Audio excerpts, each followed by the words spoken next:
Olá, pessoal. Estamos mais uma vez aqui para contar uma história linda de transição, né? Que mais uma vez juntos com Toreto Tamo junto, bora pra cima. e Renato. É isso. Aqui pode contar tudo. Primeiramente, vamos pedir a vocês para se inscrever no canal, dar um like para a gente lá e ajudar o Pode Contar a chegar no objetivo, para a gente poder aqui contar mais e mais histórias, para que vocês possam degustar das histórias que aqui vão ser contadas. Soltem o dedo, galera. É isso aí, Soltem sem o pena, dedo, like toda hora, se inscreva no canal, manda pergunta. É isso, pra cima. Se quiserem, podem mandar pergunta pra gente perguntar ao vivo aqui, porque a gente já está disponibilizando a agenda para vocês saberem quem são os nossos convidados. Já menos uma surpresa que a gente tem aí. Exatamente. Mas os outros que estão lá, vocês podem mandar.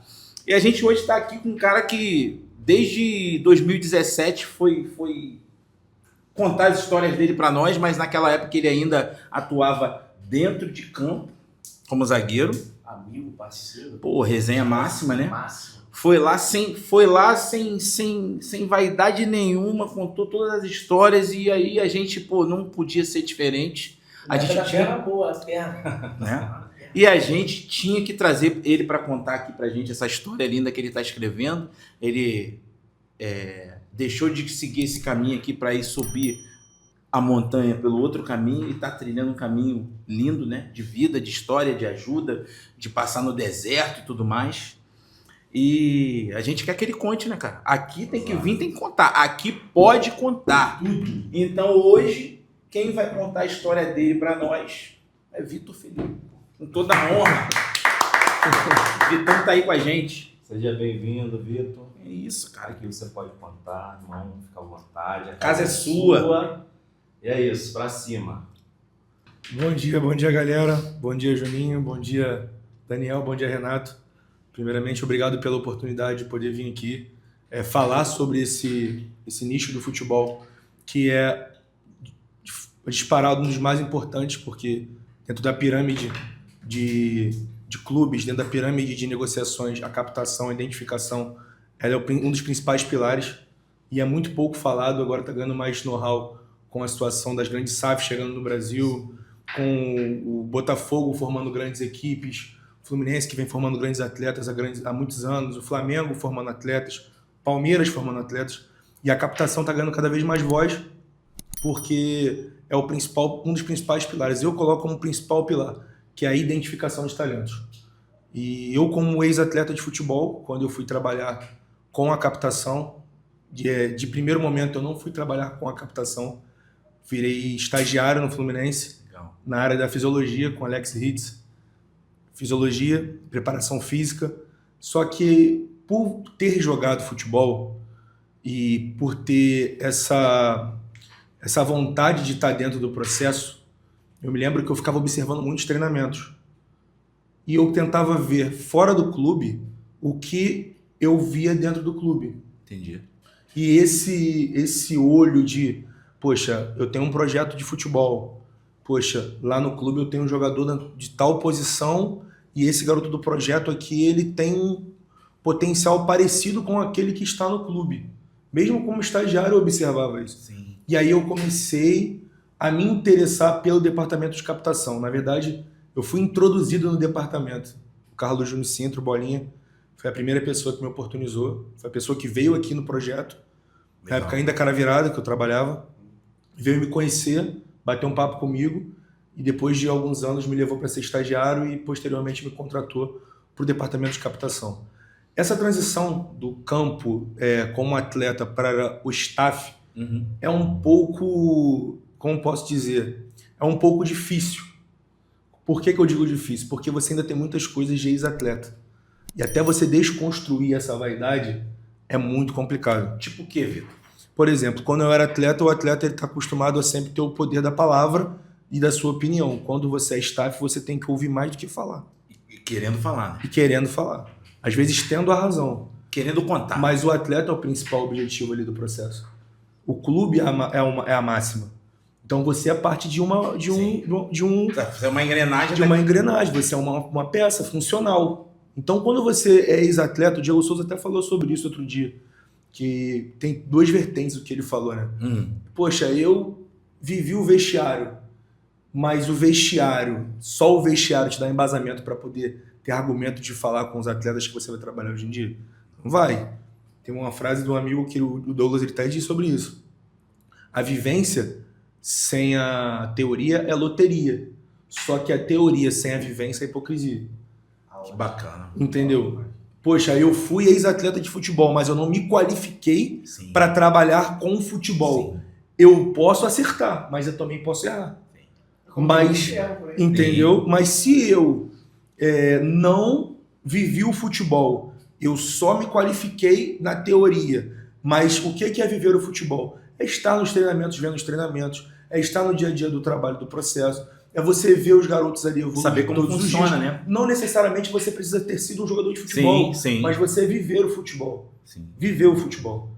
Aí você vai ter um maior índice de assertividade. Porque... Você comentou que você sempre foi um cara muito observador, né? Então, assim, Sim. ali quando você estava na tua fase de atleta, você já se imaginava fazendo o que você faz hoje, ou você não tinha a mínima ideia, né, de que você estaria hoje, né, em 2025, como o profissional da área que você está? O que você tem para falar sobre isso? Quando eu jogava futebol ainda, eu lembro que eu estava no Sub-20 do Ceará e meu empresário na época, que é até meu amigo até hoje, ele ia pouquíssimas vezes no clube. Tanto que meu primeiro contrato profissional fui eu que negociei e fui eu que assinei. Eu lembro que ele não ia porque ele tinha outros atletas que eram mais importantes que eu no momento. E isso é uma coisa que acontece. Ele tinha jogadores que estavam estourando, que já estavam gerando valores a ele. E eu era um jogador sub-20, que estava assinando o primeiro contrato profissional, Sim. e não era um zagueiro, que na época não era tão valioso, e para ele não era, de repente, naquele momento, uma oportunidade de negócio assim, próxima, rentável, sabe? A curto prazo. Então, eu lembro que eu comentava com os meus amigos assim, cara, um dia eu vou ser empresário. Eu falava assim mesmo, porque eu vou dar atenção para todos os meus jogadores. Aí, beleza, saí como do atleta, fui trabalhar no staff. Quando eu fui trabalhar no staff, eu queria ser treinador. Não queria ser olheiro de futebol. Eu queria ser treinador. Porque como a maioria, né? Porque eu ia falar isso. Tem essa tendência a como ser primeira opção, né? A querer, e porque às vezes não tem muita vivência, como você fala. Sim. Às vezes não quer também ter outras vivências além de treinador de futebol só. Sim. Porque tem muitas outras oportunidades, Sim. muitas outras funções, ainda mais nos dias atuais, de você se qualificar em outras áreas. Sim, com certeza. E quando eu queria ser treinador, eu cheguei a trabalhar na Portuguesa como treinador do Sub-11, Sub-12 na época. Que legal, cara. E quando eu estava trabalhando na Portuguesa, o Carlos Júnior me ligou, estava dando treino, e ele falou, pô, tem uma notícia para te dar. Aí eu até na época estava brincando que eu tinha indicado um jogador para ele, que era o Danilo, que está no Santos hoje.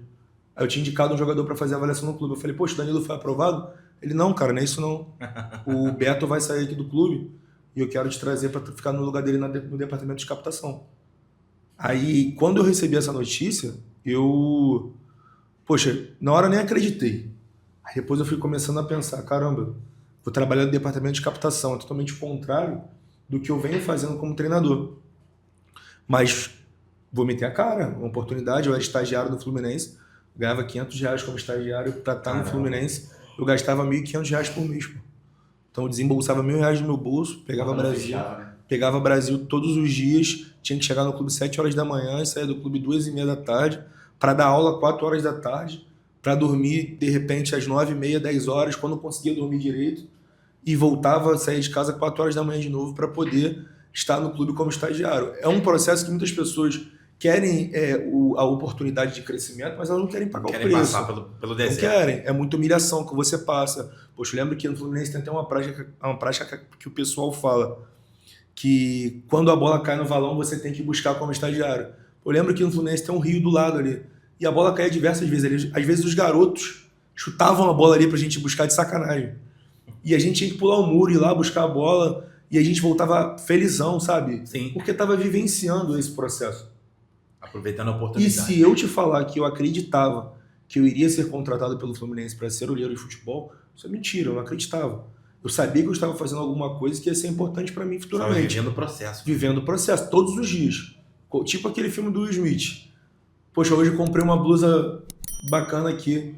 É o meu último dia. Tipo, eu vivia todos os dias o último dia. Porque eu mesmo pensava que eu não iria conseguir continuar pelas questões financeiras, pelas questões psicológicas. Você, quando é estagiário, você entra num clube de futebol e você tem uma vivência do futebol, as pessoas inseridas no futebol que não são do futebol, elas minam você de uma tal maneira para você desistir daquilo que você está fazendo. Isso aí, os amigos que estão parando de jogar bola, os amigos que jogaram bola e estão nesse processo de entrar no clube como estagiário ou parte do processo, eles vão passar por isso se não passaram. E é uma coisa simplesmente normal. Entendeu? Normal. É do cotidiano. É do cotidiano. Tem que ser aceitável. Né? Tem que ser aceitável, porque você está passando pelo seu processo. Você não é mais jogador de futebol, você é estagiário dentro de um clube. E aí entra a questão da desconstrução. Poxa, eu aprendi a ouvir mais do que a falar. Sim. Fluminense foi uma grande universidade na minha vida. Porque dentro do Fluminense eu entrei como estagiário, eu me qualifiquei como olheiro, porque eu trabalhei com pessoas muito boas ali no departamento. Carlos Júnior, Ricardo Correia, Diogo Nunes, pessoas que já estão no clube há muitos anos, e eu respeito o Renanzinho, que é jogador também, Tuchê, Amarildo, o Leiva, pessoas que estão no futebol há muito tempo, eu convivi com essas pessoas durante muito tempo, e eu observava muito como elas abordavam as pessoas. E eu ficava observando. E esse processo de estar com essas pessoas me fez ter uma postura diferente na minha carreira como olheiro de futebol. O Bolinha, ele brigava comigo todos os dias, praticamente. Foi, de quebra, uma das pessoas mais importantes assim, na minha vida profissional. Ele queria te ajudar. Porque ele tinha potencial. E ele dizia... potencial nele e ele dizia isso para pra seguir. mim. Ele dizia isso pra mim. Eu Ele... ouvi uma frase uma vez de um amigo meu, que ele falou assim, cara, eu só brigo contigo porque eu te amo. Eu sei do teu potencial. Se a partir do momento que eu não te cobrar mais, é porque eu já te larguei de mão. Desistiu, né? Desiste. Então, isso é importante. A cobrança é muito importante, porque tem gente que fica de mimimi. Não, pode ser. Não pode ficar de mimimi com a cobrança, né? Porque é um cuidado. Faz parte do processo. Eu lembro que tinha dias que, quando eu era estagiário ainda, eu entrava no carro chorando, irmão. Chorando. Imagina. E eu falava assim, Deus, eu não sei o que eu tô fazendo, eu tô gastando R$1.000 por mês, eu nem tenho esse dinheiro. Eu tô aqui e, poxa, eu tô tentando dar o meu melhor e as pessoas não estão vendo. Aí entra aquela grande questão, você tá fazendo pra quem? Para as pessoas ou você tá fazendo pra você e pra Deus? Entendeu? E você, quando é ex-jogador de futebol, independente de ter jogado Série A, Série B, Série C ou Série D, você tem aquela vaidade de ex-jogador. E você entra num processo de desconstrução dentro do clube. Difícil, né? Entendeu? E aí esse processo de desconstrução, e eu tinha 25 anos, cara. Outra montanha que tu tem que escalar. Eu era escalar. novo pra caramba, irmão. E o Fluminense não contratava o estagiário há quase 5 anos, pô. Entendeu? Na época, eu fui, depois de 5 anos, eu entrei em 6 meses, 7, 8 meses fui contratado. Então, assim, e o Alex também falava muito isso comigo, que era o meu chefe de estágio, o Alex Hitz. É um irmão, um abração pra ele também aí. Um abraço pra ele, com certeza. O Alex é um... Poxa, o Alex... de muito respeito. Ele sentou comigo uma vez, ele, o treinador da categoria e o preparador físico. Eu era estagiário de preparação física. E ele falou justamente com essas palavras, Vitor, você é muito bom no que você faz, você tem esse potencial de evolução. Só que aqui tem a hierarquia do clube. E você tem que respeitar a hierarquia do clube. Você não pode dar a sua opinião quando você não é solicitado. Quando você for solicitado, você dá a sua opinião. Quando você não for solicitado, você não dá a sua opinião. E aí hoje eu, Vitor, com 29 anos, eu faço 30. Olhando pro Vitor de 25 anos, há 5 anos atrás, falo, pô, esse moleque tinha muita disposição, mas ele, caramba, ele era cabeça dura pra caramba. E legal dentro do isso. Fluminense isso foi me moldando para entrar no ramo de scout, para entrar no ramo empresarial, que as grandes SAFs hoje trabalham muito com esse perfil de pessoa, negócio, business. Então, assim, isso foi me moldando. Sim. Deixe seu like já. Desde já, né, Daniel? Toda hora. Curtida, vambora, vamos pra cima. Larga o dedo no like. Galera. Conteúdo igual esse, a gente precisa de like. Pô, Pra com estar certeza. trazendo esse tipo de conteúdo pra vocês. Tô nervoso pra perguntar, porque o cara é meu amigo pra caralho. Mas ele vai contar. Vai contar. Ele vai Claro que ele vai contar, Ele cara. vai contar. Porque aqui pode contar. Tudo. Vitor, como é que tá o futebol na base? Tá gostoso de assistir o futebol, a molecada? Porque a gente é meio saudosista, né? Muito. A gente sabe que o nível, o sarrafo era lá em cima. Você que tá acompanhando a molecada na base todinha aí, rodando o Brasil todo, como é que tá o futebol? Futebol mesmo, futebol. Então, essa pergunta é muito interessante porque a máxima que nós temos no Brasil é a seleção brasileira. Exatamente. O visto vindo do jogo da seleção brasileira não tá legal de ver um jogo da seleção brasileira. E nós temos peças na seleção brasileira. Né? Jogadores que jogam em alto nível na Premier League, jogadores que jogam na La Liga. Temos nome, né? Temos nome. Sim, temos nomes. A grande questão é a seguinte, os processos, vou levar para a minha área de trabalho. A identificação de talentos, ela está de uma maneira muito precipitada e até um pouco deturpada. Digo isso porque hoje em dia você não vê mais a técnica do jogador, você quer ver o tamanho do jogador. O pessoal vai para fazer uma captação, aquele jogador que tem uma biotipia, que é longilíneo, é o jogador que serve, mas o garoto técnico extremamente habilidoso, que vence as adversidades dentro do jogo, que inventa, esse jogador ele é descartado muitas das vezes por conta do perfil físico. Já começa perdendo. Já começa perdendo, porque geralmente esse garoto ele é franzino, esse garoto ele é pequeno, ele tem alguma deficiência cognitiva porque ele vem de um contexto familiar e educacional um pouco mais complicado. O talento ele é complicado porque ele é genioso. O jogador bom ele vai ter um problema, vai ter um defeitinho. Vai ter. E aí entra o trabalho da pessoa que cuida desse jogador. Poxa, então você me perguntou sobre o nível dos jogadores de hoje em dia. Hoje em dia você vê muitos mais jogos físicos do que técnicos nas categorias de base do Brasil. Isso é culpa do pessoal olheiro também? Fala assim, pô, eu quero esse cara aqui, porque Cara, esse cara aqui é diferente, não é porque ele tem um físico, não. Ele, tecnicamente, ele agrada. Eu acredito que é também culpa nossa. Eu acredito que é porque nós estamos envolvidos no processo. Eu acredito que o olheiro ele tem que ter mais autonomia para poder aprovar um jogador a maioria das vezes. Porque você viu o jogador, eu, por exemplo, eu vi o jogador. Eu não tenho dúvida no jogador. Se eu não tenho dúvida no jogador, eu sei que o treinador naquele momento ele não pode querer o jogador. Mas eu tenho que fazer o meu papel de olheiro. Olha só, eu quero aprovar o jogador. Eu quero colocar esse jogador dentro do processo porque eu acredito nele. Ponto. Se ele virar jogador, a instituição que vai ser remunerada, a instituição vai vencer. Então eu fiz o meu trabalho. Se ele não virar, foi um jogador que eu tentei apostar. Então a balança é muito mais pesada para dar certo que para dar errado. E às vezes o olheiro, ele entra dentro desse processo e ele tá ali, eu conheço, assim, não quero generalizar, mas ele perdeu essa essência de ser olheiro. Ele quer um jogador, ele bota o jogador no clube, ele faz o papel dele, entendeu? Ah, ele virou jogador. Poxa, ele virou, beleza, ele não virou, não ganhou nada mesmo, é a frase que você escuta por aí.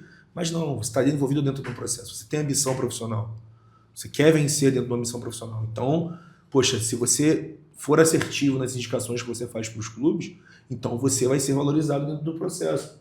Porque o mercado ele é muito volátil. O diretor executivo que está aqui hoje não está aqui amanhã, está em outro clube. E você, como um bom olheiro, vai ser sempre lembrado por isso. Sim. Então eu acredito que as pessoas, assim, eu digo o olheiro, a minha profissão, ele fica meio que receoso de apostar no próprio olho dele. Porque o óbvio ele não é perfeito.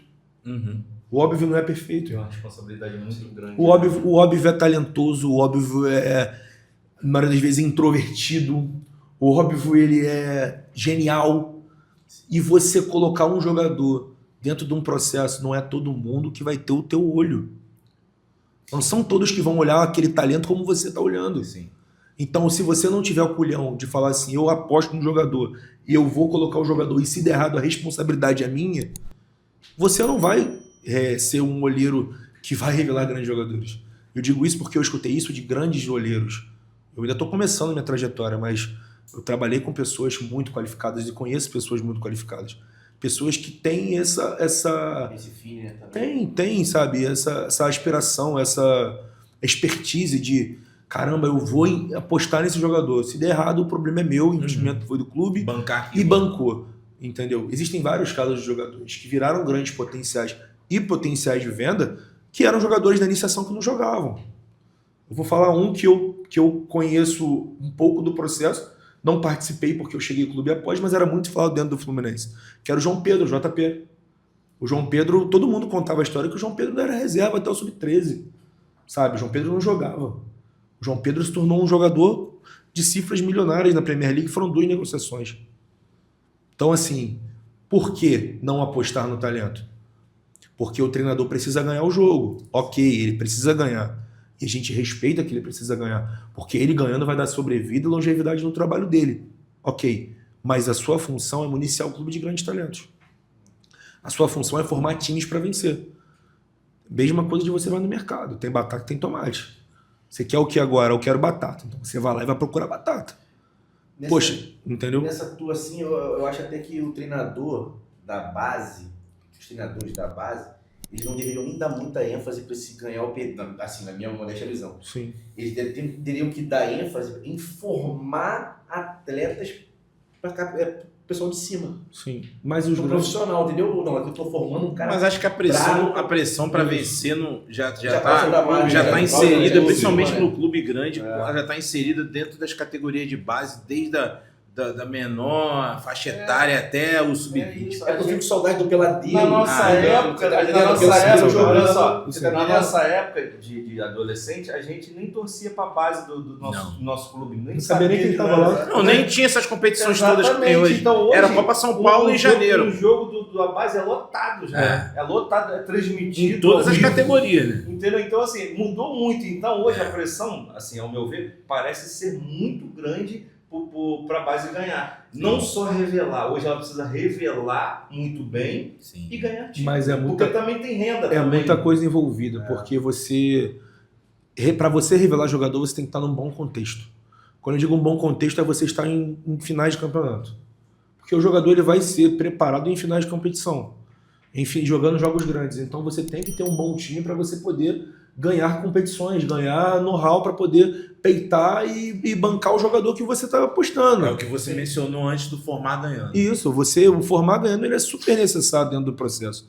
Não deveria ser? É uma utopia. Não deveria ser. Mas a gente sabe muito bem que é necessário dentro do processo. O Palmeiras ele revela muitos jogadores, mas o Palmeiras ganha muitos campeonatos. Sim. A base do Palmeiras é hoje em dia uma das referências. Entendeu? Você vê o Flamengo revelou muitos jogadores. Se eu não me engano, em 2021 fez um bi de venda.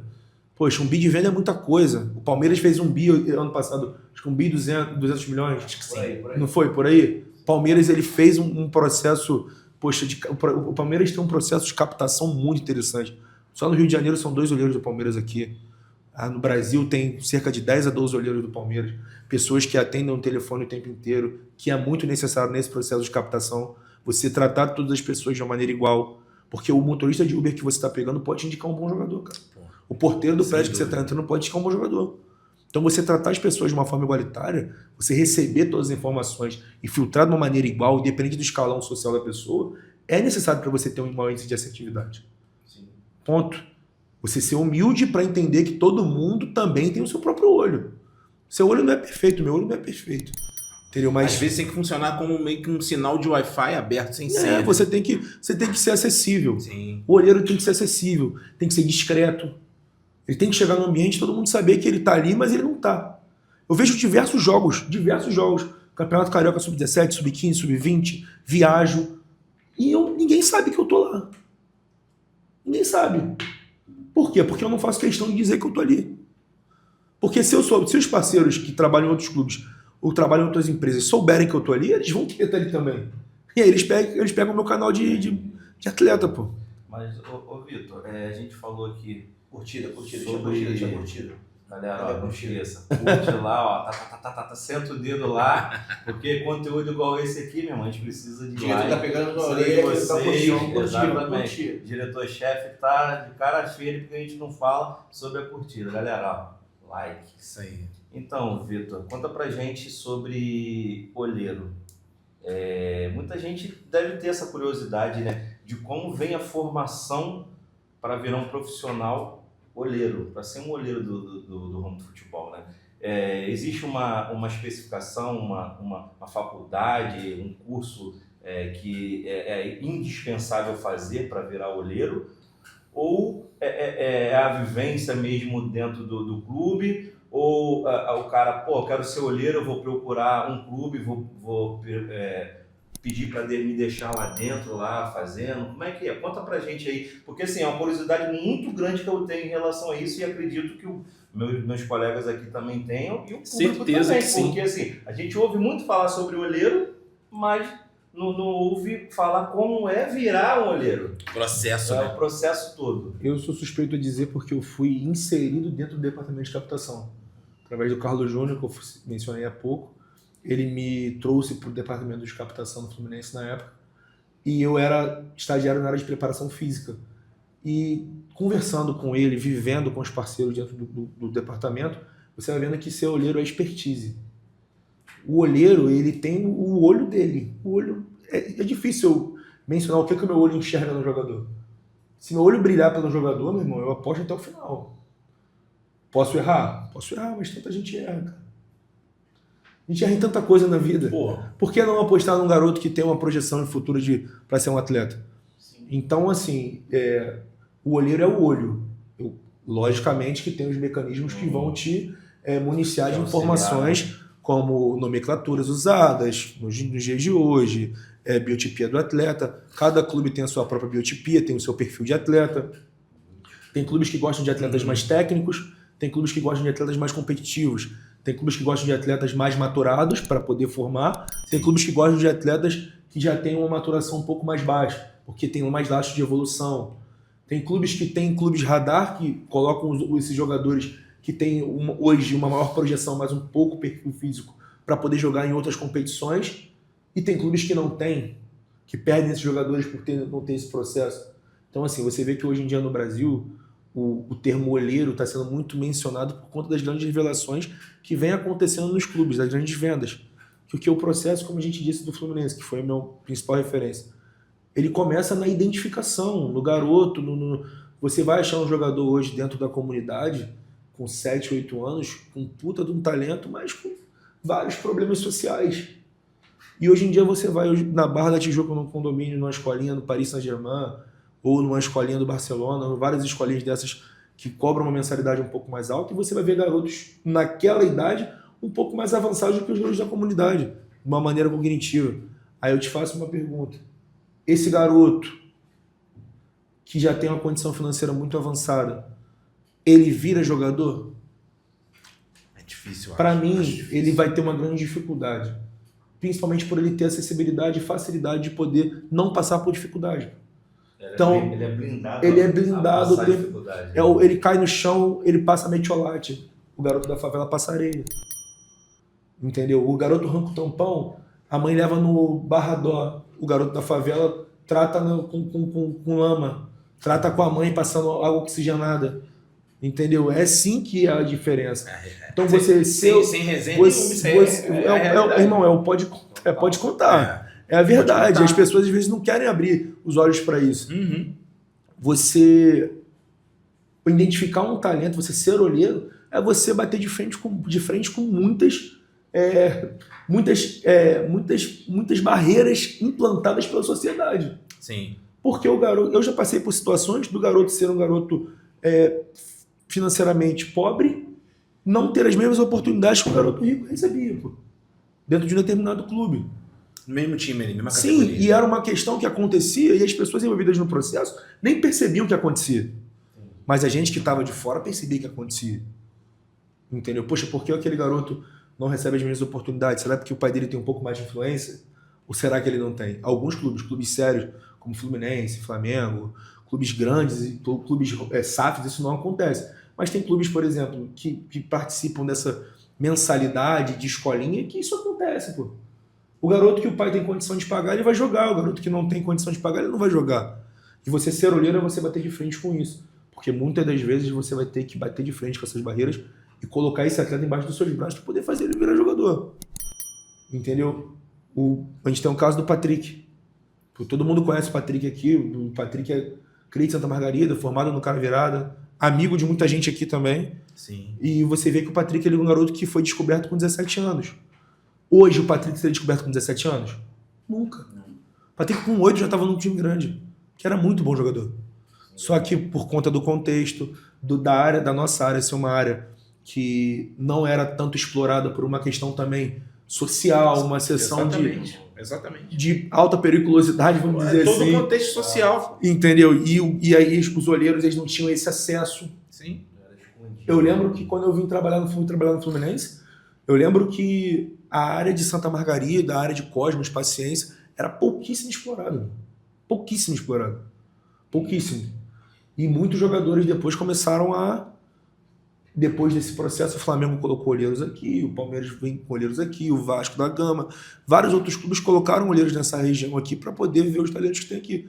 Porque você tem alta periculosidade, campos de futebol, garotos com baixa renda, correto? Sim. Brincando de futebol praticamente o dia inteiro, você vai ver jogador de futebol, irmão. Vai ver. Aí é o que eu te digo, esse garoto ele pode ir pro clube de futebol, até conversei isso com a mãe uma vez. Ele vai pro clube de futebol, na primeira dificuldade que ele tiver, ele vai suportar. Se ele tiver vontade de vencer, se ele tiver fome. Sim. Se ele tiver fome. O garoto que tem todo um aparato para poder não passar por isso, na primeira dificuldade, meu amigo, ele sente o golpe. E esse sentir o golpe é o que faz muitas das vezes os garotos super talentosos desistirem do futebol, porque eles têm outras opções. Porque futebol não é para quem é bom, é para quem precisa. Entendeu? Eu acho que o esporte de alto rendimento não é para quem é bom, é para quem tem essa necessidade, Pra quem tem fome. para quem tem essa fome, entendeu? Ele é muito bom jogador, mas ele não tem a vontade de vencer. Prefiro tecnicamente mais baixo. Olha para aquela câmera ali e fala sobre esse processo aí de para quem tem fome, que isso daí Isso é me maravilhoso. impactou agora, porque É verdade. a gente acha que ser grande é de qualquer maneira, Uma hora pra Não, outra. de uma hora para outra, Ou só entendeu? ter talento. Você conquistar algo expressivo na vida. A gente, não. Tem um sábio guru que diz que tem que capinar sentado, né? Não tem que capinar sentado. Então, assim, essa coisa tem que acabar na cabeça dos jovens de hoje, porque eles acham que tudo é de hoje para amanhã, que tudo é tranquilo, que tudo é biscoitinho recheado, entendeu? Eles acham isso mesmo. Pior que é verdade, eles acham isso. Então, eu queria que você frisasse essa frase, né? Pede pra curtir primeiro. Tá. Você sempre foi um cara que se expressou Você bem, sempre fala se bem. expressou bem, entendeu? Tem o dom da palavra, como dizia Vai um grande editor-chefe meu. Pessoal, deixa seu like aqui na página do Pode Contar. falando. E, por favor, inscreva-se no nosso canal. Contou Já era. a maneira dele, viu? Agora Exatamente. Mas vamos lá, meu irmão. Se você quer ser jogador de futebol profissional, se você é um pai, uma mãe, se você até mesmo é uma pessoa que tem vontade de trabalhar com futebol, entenda que é um processo muito difícil, não é um processo fácil. Você vai receber muito mais não do que sim. Mas sabe que quando você receber um sim, vai ser muito mais gratificante do que todas as vitórias da sua vida. Acredito que você escalar esse processo, escalar esse monte de ser um grande olheiro, ser um grande agente, um grande jogador de futebol, é muito mais complicado porque você vai ser muito incompreendido muitas das vezes. Mas vai valer muito a pena se você tiver resiliência. Você só precisa de oxigênio, força de vontade e não desistir dos seus sonhos. Porque se você conseguir, meu amigo, você vai ter muita história para contar. E aqui você pode contar. Isso! Bora, acabou. Pelo amor de Deus. A audiência foi lá. Pô, pelo amor de Deus, curta, comente, deem like, siga a gente no canal, vai lá no Instagram e tudo mais. Fica orgulhoso. Pelo amor de Titi, Deus, tá vendo? bom que uma defesa aqui, papai gostou. Papai gostou. Então, pode falar, Renato. Pode falar, Lomina. Falar não, aqui a gente não fala, aqui a gente não. Exatamente. Eu quero pedir pro Vitinho contar de tudo que ele falou sobre todo esse processo. Acho que você disse é muito interessante. Você falou sobre o atleta, a tua formação.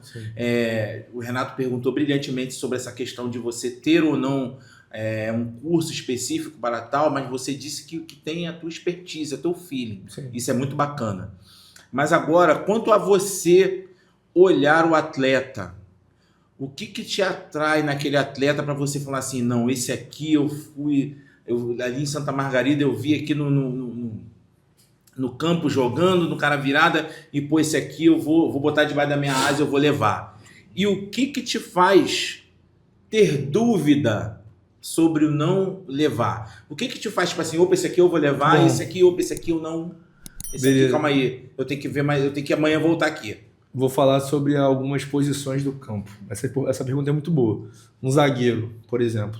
Zagueiro, você vê um zagueiro alto, longilíneo, vamos dizer assim, competitivo, garoto que ele não se entrega, com uma fase de construção interessante. Não precisa de primeiro momento ser um garoto que seja um Thiago Silva, mas ele tem que saber jogar o jogo, não pode ter medo, tem que ter coragem. Lateral direito você vai procurar sempre um cara rápido, um cara técnico, um cara agressivo. Volante, você vai procurar um cara temporizador, um cara que já domina essa bola, já tem essa leitura de jogo e olha em cima do ombro, entendeu? Um meio, você vai procurar um cara extremamente clássico, técnico, Pisa na bola, misterioso, que pisa na bola, Fala pouco, né? entendeu? Aquele cara que lê mais o jogo. E o atacante, meu amigo, aquele cara que... Neymar. Você não vai achar o Neymar, mas tem que procurar sempre um cara que te encante. Um cara que faça gol, um cara que tenha essa vontade. Mas de tudo isso que eu falei, o mais importante é a parte técnica do atleta. Tecnicamente, se ele te entregar, meu amigo, ele tiver algum dos outros artifícios que você procura, você vai conseguir identificar esse talento. Esses dias eu vi um treinador, ex-treinador, né, muito famoso, falando sobre o zagueiro canhoto, que ele não gosta. Ele encerrou a carreira há pouco tempo, diz ele, que ele falou que o canhoto ele demora para girar, porque ele para vir para cá, para a direita, ele demora muito. E quando ele vai para a esquerda, o cara já passou. Então, assim, foi a opinião que ele deu, entendeu? Eu até consegui compreendê-lo, só que assim, você como ex-atleta poderia responder que a gente está falando sobre esse processo de jogador. Claro, aí, com certeza. Falou o que tem que encantar, encanta daqui, encanta dali. Hoje em dia a gente fala muito de zagueiro canhoto. Sim.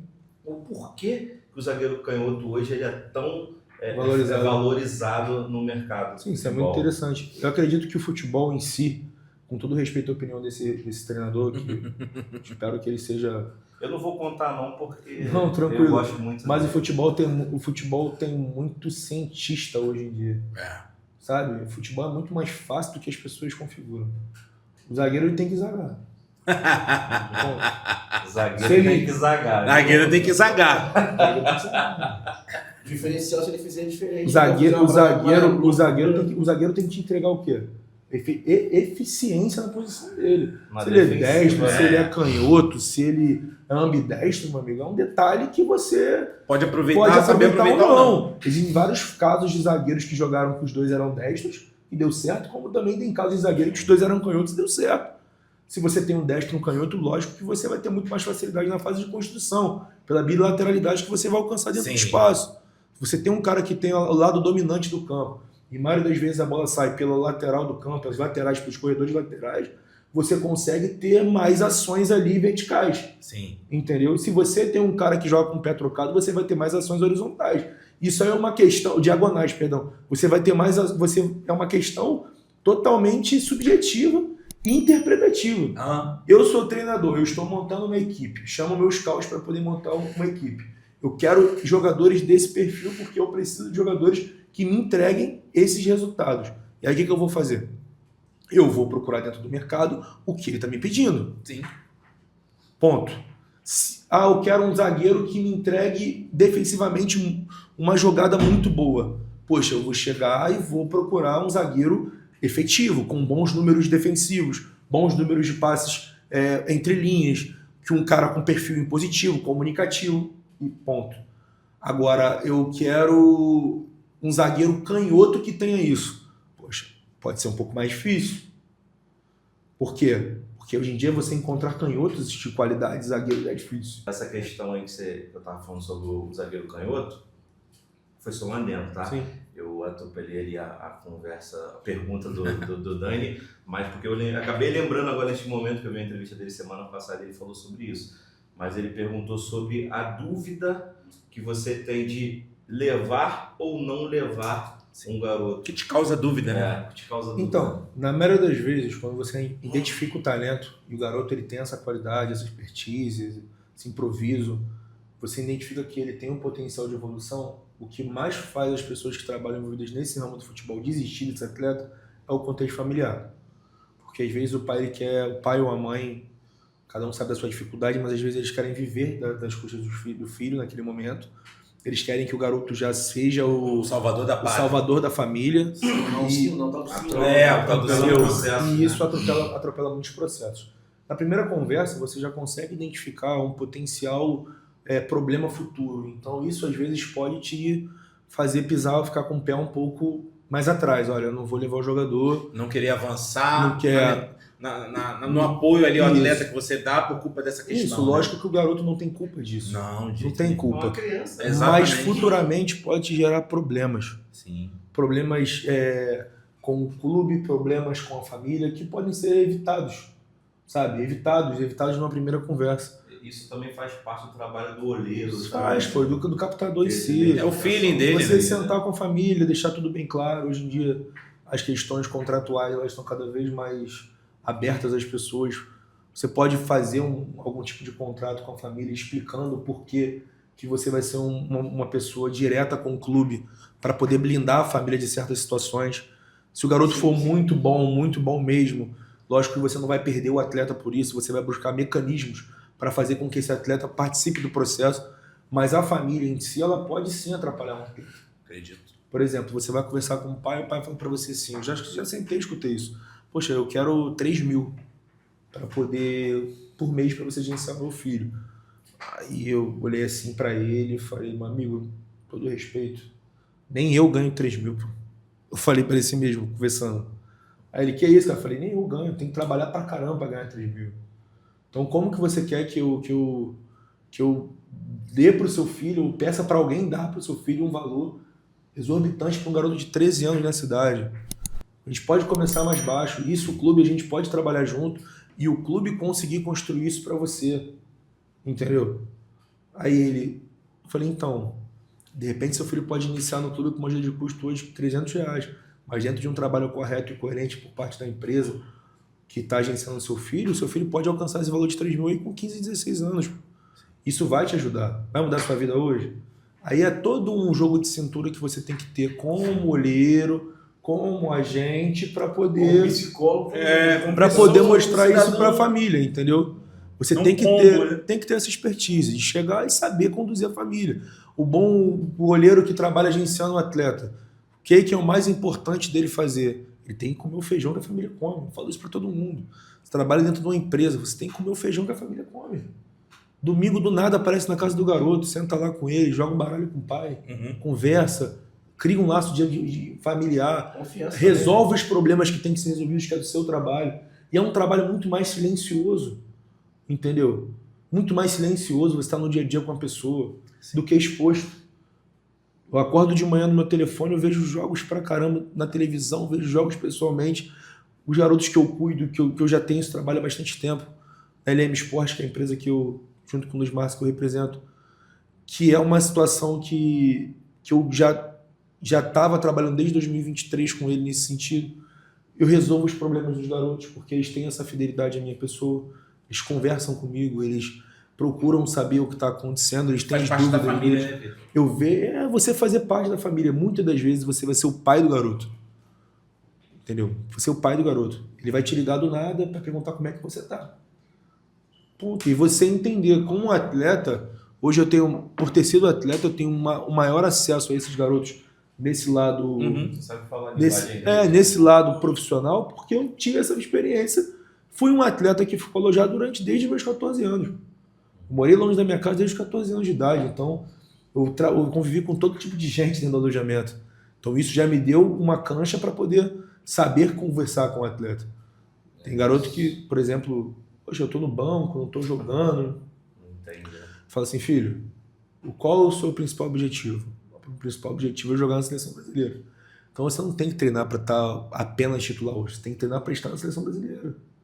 O nível de treinamento da seleção brasileira é diferente do nível do treinamento do clube que você está hoje. Então, se você está fazendo um treinamento só no clube, conversa com o preparador físico do clube, pede para ele te passar um trabalho extra-campo, para você poder fazer um core em casa, alguma coisa que vai te qualificar e te performar melhor para o clube que você está jogando. Então, assim, são alguns mecanismos que você vai adquirindo com o tempo, com os anos de trabalho e com contato com os atletas. É isso. A última que eu quero fazer para ele, em relação ao que você falou sobre... que você contou para nós aqui, sobre todo esse contexto que você disse, você falou sobre jogar na seleção brasileira. Eu nem te pedi, mas você me deu esse gancho aqui, eu tenho que atrelar essa informação com essa que você me deu aqui, que eu anotei na minha mão. Tá anotado. Formar ganhando. E você falou em relação à seleção brasileira. Sim. Quero que você conte pra gente aqui todo mundo vem falando que o Zico pegou uma... O Zico falou em um podcast desse que faz diferença o cara jogar num time menor na Premier League, porque ele está acostumado a perder e vem na seleção e perde e acha normal. Está sendo normalizada a derrota da seleção brasileira. Nesses todos os jogos, essa questão toda que a gente está vivendo dentro da CBF, enfim. Quando você fala para mim, formar ganhando, e que você fala que um atleta seu, que está sendo captado por você, tem o sonho de jogar na seleção brasileira, isso me dá esperança. Sim.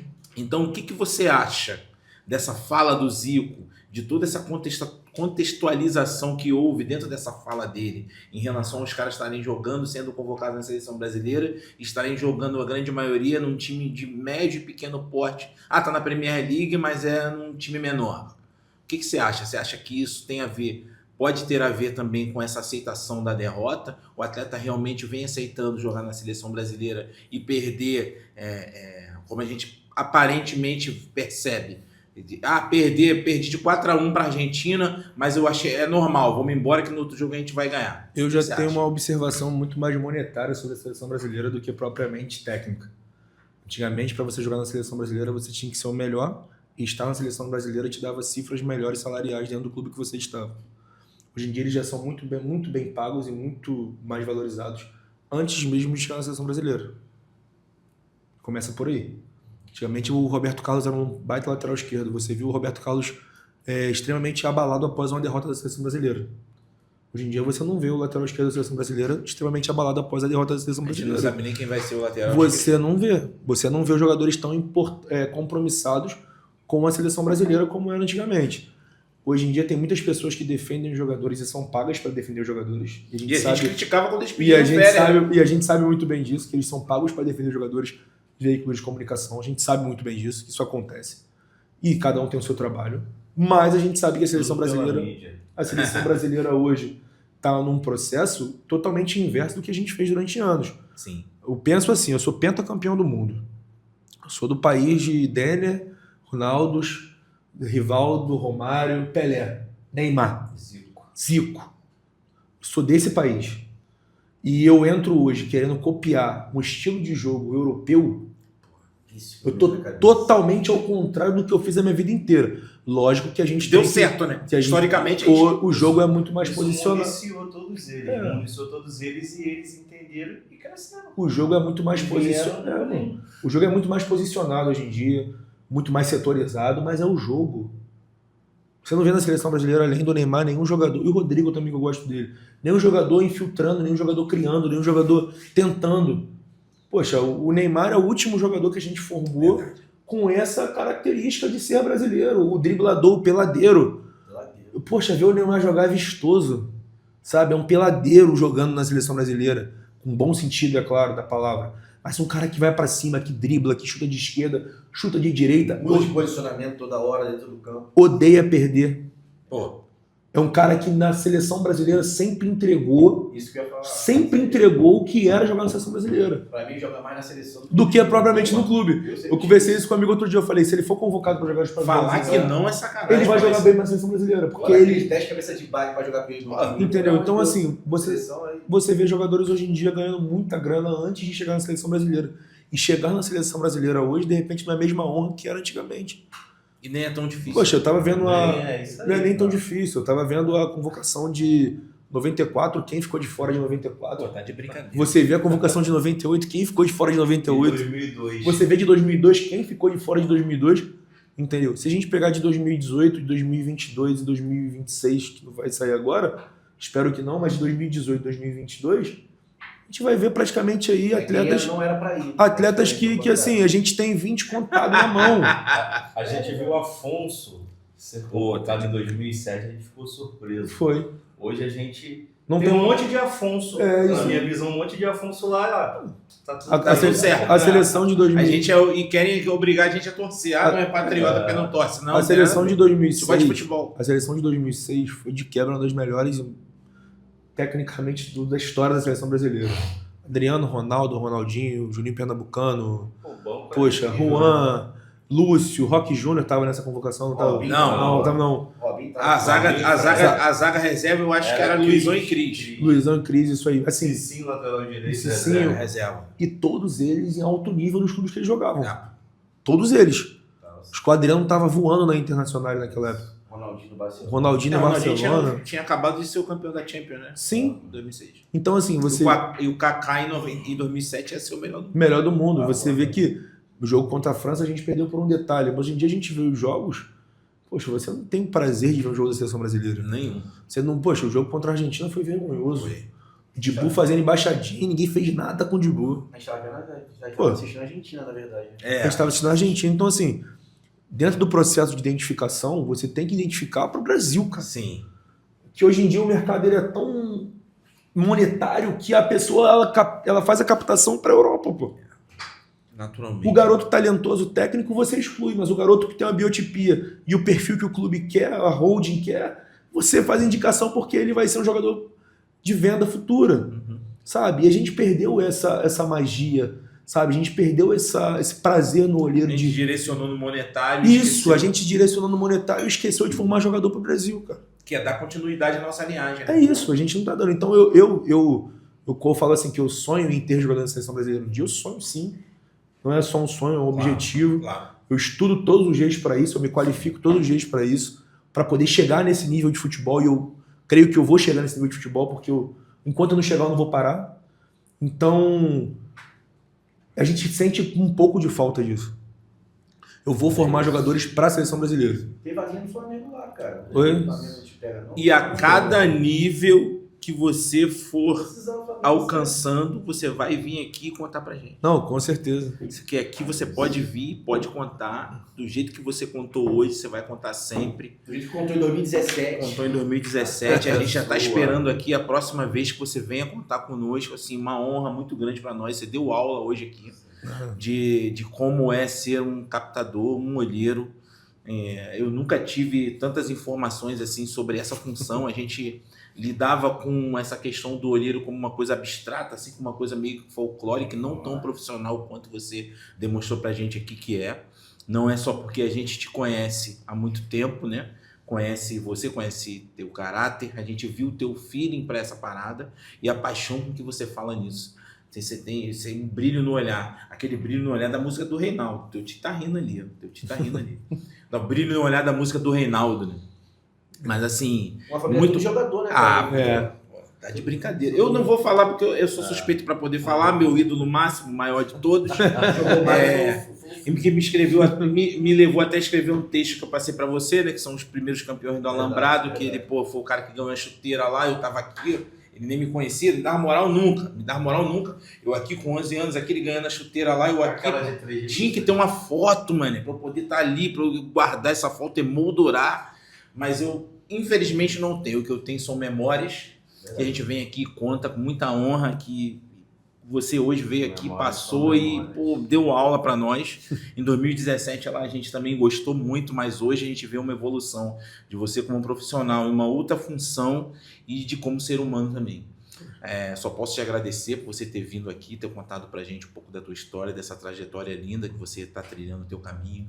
E é isso, cara. Hoje foi uma linda história contada que o Pode Contar contou. Se inscreva no canal, muito agradecido. dá like até o final, Isso, galera. E acesse a gente nas redes sociais. Pode contar lá no Instagram, entendeu? Vai lá, E segue a gente, E vamos, compartilha. olha ela aqui, ó. Desde 2017. Aí Patrícia fala assim, pô, você não tem vergonha de pegar essa camisa manchada, amarelada? Não, você tem história. Essa daí que é histórica. Vitinho vai assinar, meu irmão. Essa é moldurada. Vitinho vai A história é assinar. sobre essa camisa. E é isso. Vitinho vai assinar. Agradeço a vocês aí também Deu. pela oportunidade. Pô, ótimo, irmão. Agradeço por poder dar voz a essa área do futebol. Classe, né? Essa classe que está cada vez mais valorizada, principalmente com a chegada das SAFs no Brasil. A gente está conseguindo furar essa bolha e dar voz para o pessoal que participa do processo de identificação, que é muito importante, um dos pilares mais importantes do clube. Sim. Vocês são sem palavras, a estrutura está fantástica e eu acredito que vai ser um sucesso, porque vocês já são um sucesso. Pô, obrigado. Então é isso aí, tamo junto. Pô, E aqui você pode contar. Chegou o momento da gente pegar aquela lá, né, Juninho? E a Patrícia fala assim, desde 2017, com essa camisa você leva, amarelada, manchada. Tá aqui, Vitinho vai assinar. Porque ela é histórica, ela vai ser emoldurada. Nosso episódio 0003. Vitor Felipe cantou aqui que é 0003. Vitinho vai assinar pra nós. Vai deixar mais uma vez a marca dele aqui, não pode contar, porque ele veio aqui. É de casa, já é de casa. Deu aula, te deu aula. Não é o programa Eu ia ainda falar do sábado de 2% manhã de daquela gordura, TV, eu ia mas fazer ele é de casa. Mas ele é de casa. Vitinho já é de casa do Pode Contar. Pode levantar aqui? Fique à vontade. Você foi o primeiro cara que eu vi que usando dentro do Capitão América. Com bermuda de... Esconde isso, cara, pelo amor de Deus. Bermuda puxada Só colocar aqui. Faz a tua assinatura. Faz a tua aí. assinatura.